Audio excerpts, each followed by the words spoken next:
Il n'y a pas un jour qui passe sans que la barbarie sioniste ne frappe à nouveau. Les affrontements redoublent de férocité sur les territoires palestiniens occupés. Pas moins de 43 Palestiniens ont été blessés par balles de l'armée sioniste et étouffés par l'inhalation de gaz lacrymogène lors d'un raid sur la ville de Naplouse, dans le nord de la Cisjordanie occupée. Ces heurts ont éclaté à l'aube ce mercredi, après que les forces d'occupation sionistes aient pris d'assaut la tombe de Joseph pour sécuriser les colons qui accomplissaient des prières talmudiques.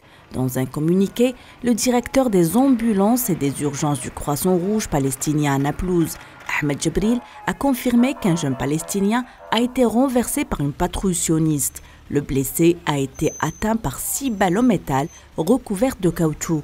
La source fait état également d'une blessure directe à la bombe à gaz et une blessure par écrasement, en plus de 35 cas de suffocation dus à l'inhalation de gaz lacrymogène. Les exactions sionistes contre le peuple palestinien se poursuivent sans relâche. Les autorités de l'occupation ont démoli 3 habitations palestiniennes dans différentes régions en Cisjordanie occupée. 2 habitations à Ariha, au nord de la ville, dont les propriétaires se trouvaient déjà incarcérés dans les geôles de l'occupation.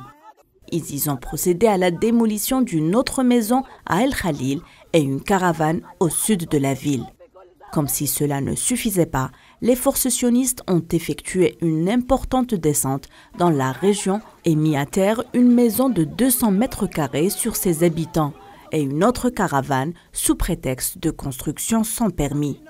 La tension reste très élevée, l'entité sioniste toujours provocatrice continue de renforcer sa présence dans la ville occupée.